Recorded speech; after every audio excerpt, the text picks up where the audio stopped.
আসসালামু আলাইকুম বন্ধুরা।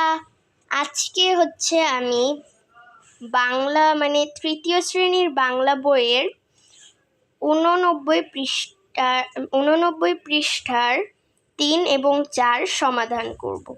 কালকে আমরা 1 আর 2 সমাধান করেছি এবং শব্দার্থটি শুধু পড়েছি। তো আজকে আমরা 3 এবং 4 সমাধান করব। তো সবার প্রথম আমরা 3 নাম্বারটি সমাধান করব।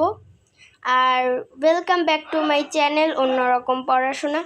তো চলো 3 নাম্বারটি সমাধান করা যাক।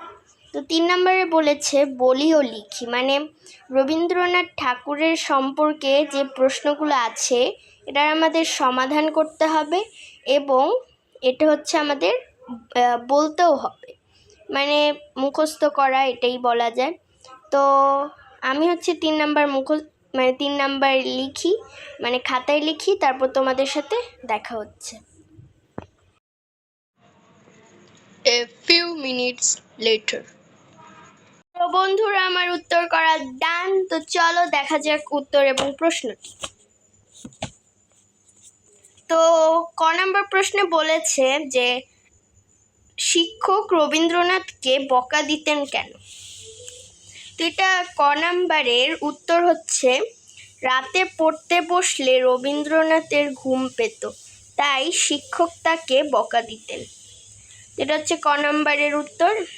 এরপর খ নাম্বারের উত্তর রবীন্দ্রনাথের এটা প্রশ্ন, রবীন্দ্রনাথের মা ভয় পেতেন কেন।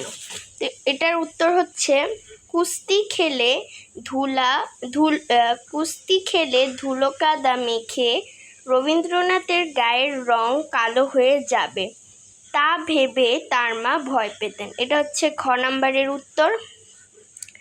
এরপর গ নাম্বারের প্রশ্ন অসুখ হওয়ার জন্য রবীন্দ্রনাথ কি করতেন। তো এটা প্রশ্ন। এবার উত্তরটি আমরা দেখে নেই। তো উত্তরটি অসুখ হওয়ার জন্য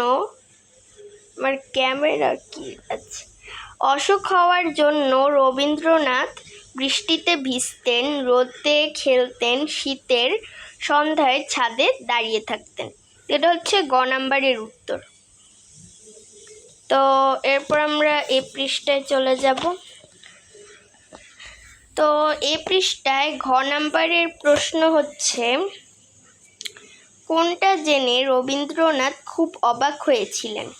তো এটার উত্তর এই যে বই রিডিংয়ে এখানে আছে, আমি এই যে ব্র্যাকেট দিয়ে রেখেছি কালো কালারের কলম দিয়ে। এই 2 লাইনই কিন্তু এটার উত্তর।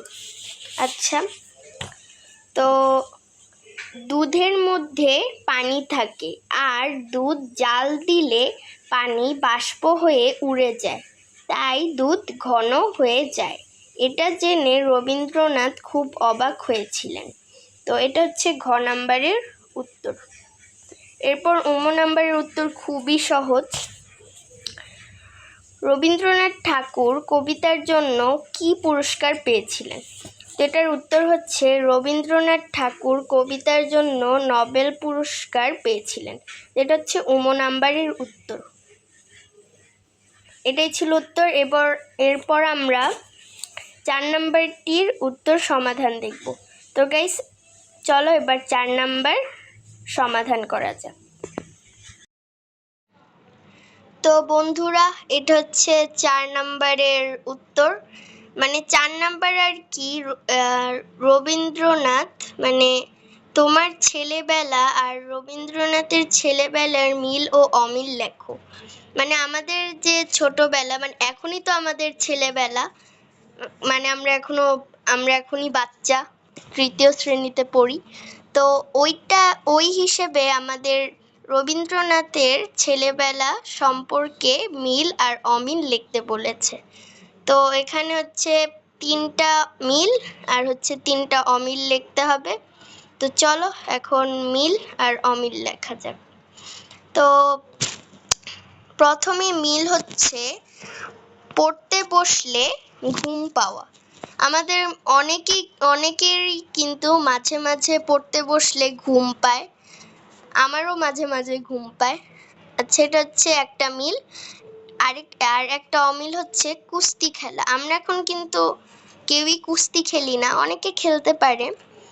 আচ্ছা, এরপর হচ্ছে শিক্ষকের বকা খাওয়া। আমরা কোনো পড়া না পারলে অথবা কোনো দুষ্টামি করলে কিন্তু অনেকেই শিক্ষকের বকা খায়, মানে অনেকেই কি শিক্ষকের বকাই খায়, আমিও বকা খেয়েছি। তো এটা হচ্ছে মিল একটা, শিক্ষকের বকা খাওয়া। আর অমিল হচ্ছে শীতের সন্ধ্যায় ছাদে দাঁড়ানো। শীতের সন্ধ্যায় আমরা কি করি? শীতের সন্ধ্যায় আমরা কম্বল গায়ে দিয়ে শুয়ে থাকি। যাই হোক, তো শীতের সন্ধ্যায় ছাদে দাঁড়ানো, তো শীতে কাঁপে আমরা ভাই অজ্ঞানী হয়ে যাব। আচ্ছা, যাই হোক, তো এটা হচ্ছে একটা অমিল, শীতের সন্ধ্যায় দাঁড়িয়ে থাকা। আমরা কিন্তু মানে শীতের সন্ধ্যায় ছাদে দাঁড়ানো, এটা কিন্তু অনেকেই করে না, অনেকেই কি কেউই করে না। আচ্ছা, তারপর হচ্ছে বৃষ্টিতে ভেজা। বৃষ্টিতে ভিজতে আমরা সবাই ভালোবাসি এবং কি বৃষ্টিতে আমরা ভিজিও। তো এটা হচ্ছে একটা মিল, বৃষ্টিতে ভেজা। তারপর অমিল হচ্ছে পুঁথি পড়ে শোনানো। আমাদের কাছে কিন্তু পুঁথি বইটি নেই, অনেকের কাছে থাকতে পারে কিন্তু অনেকের কাছে আবার নেই। তো এটা হচ্ছে একটা অমিল ধরা যায়। তো এখন তোমরা তোমাদের পছন্দের মিল আর অমিল দিতে পারো। এটা হচ্ছে আমার মতে একটা সঠিক মিল আর অমিল, কারণ আমাদের সবার মাঝেই প্রায় এরকম দেখা যায়। তো আজকের ভিডিও এ পর্যন্তই, দেখা হচ্ছে পরের আবার অন্য কোনো ভিডিওতে।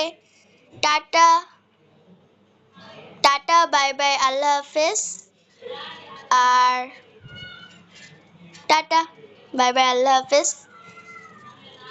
আল্লাহ হাফেজ। Thanks for watching, guys.